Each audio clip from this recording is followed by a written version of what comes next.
And so when the spiritual teachings through many, many traditions for many, many centuries have talked about the unknown,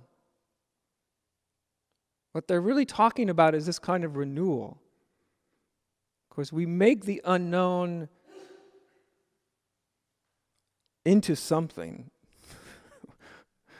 We can even make a term like the unknown, and before you know it, you think there's this place. And it's called the unknown that you have to find, and it's like which that's just a product of imagination. There isn't a place called the unknown. It's a way of a returning our consciousness day to day, of renewing our minds, our emotions, literally renewing our consciousness from day to day.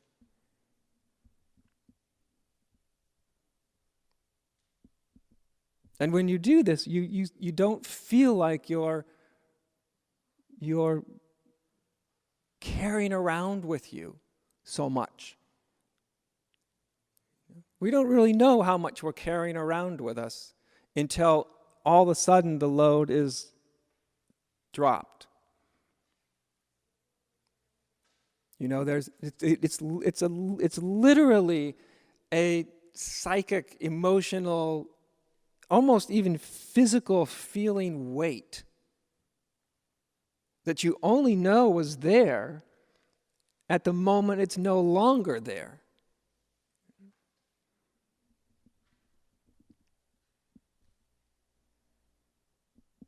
At the moment we sort of awaken from this extraordinary accumulation of experience, of ideas, beliefs, all the rest. As soon as consciousness can awaken from all of that, the feeling is quite amazingly even physical, how much weight it feels is suddenly off your shoulders. It gets accumulated slowly, gradually, over years and years and years, and so we don't even know that we're carrying it. It would be almost like if you were born with a backpack, and every day somebody dropped something in there that was only, say, an ounce or half an ounce. And so you wouldn't feel a change from day to day, necessarily. You might at some point get this sneaking suspicion that life starts to feel increasingly weighty and sort of heavy and, denser and less sort of innocent and less joyous and less and not so light. You feel that. But you wouldn't necessarily on any particular day feel any great change, until all of a sudden the whole thing was just gone. Then you know how much most human beings carry around, Because most of us human beings, we don't really have we're not really in a state of constant renewal. We're in a state of constant accumulation.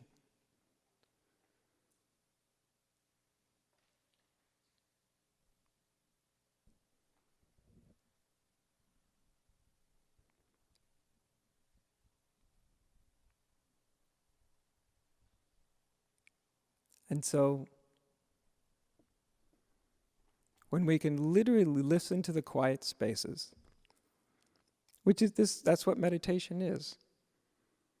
And it's not just the meditation that you do when you're, say, sitting 15 minutes before we meet here, or you do at home when you're not, you're sitting in a chair or sitting down and meditating in a formal way.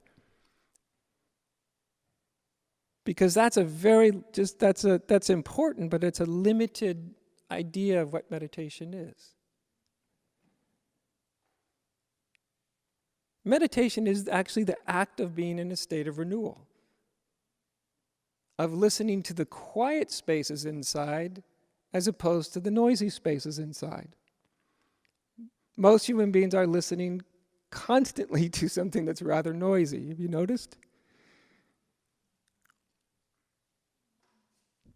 And yet the sacred dimension, it has with it that sense of freshness, does it not? That sense of sort of instant renewal.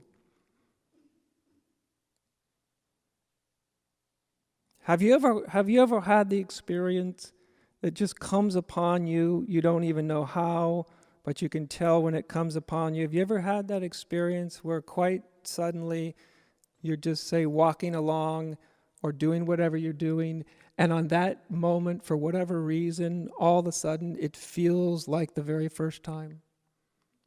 Have you had that experience as an adult?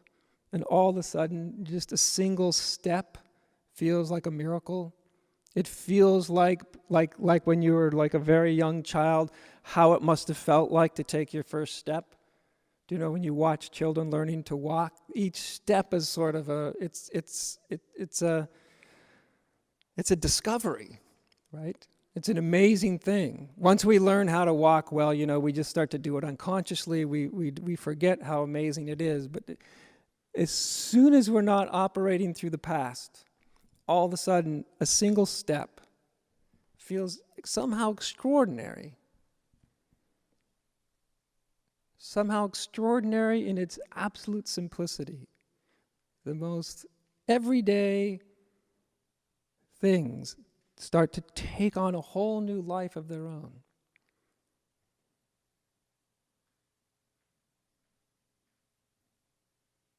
So this kind of experience is often part of some deeper awakening to our deeper essence. It sort of returns us to this state of newness.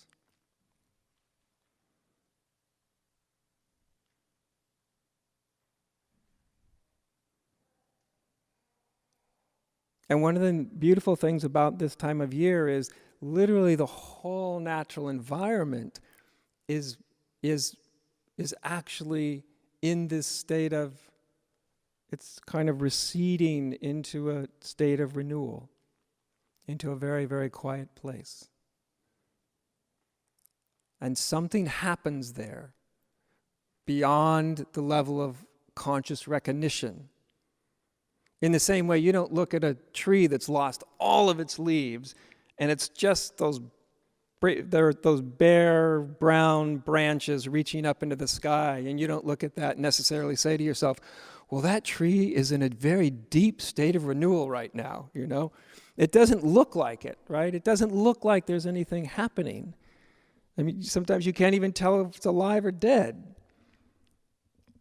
But there is a state of deep, deep renewal happening. And so literally the whole environment around us is participating in it. And it actually makes it far easier. Because remember, as bodies and minds, we're as much part of nature as a tree that's dropping its leaves, or the waves coming in at the ocean. There's nothing about a human organism that's anything other than an expression of life itself.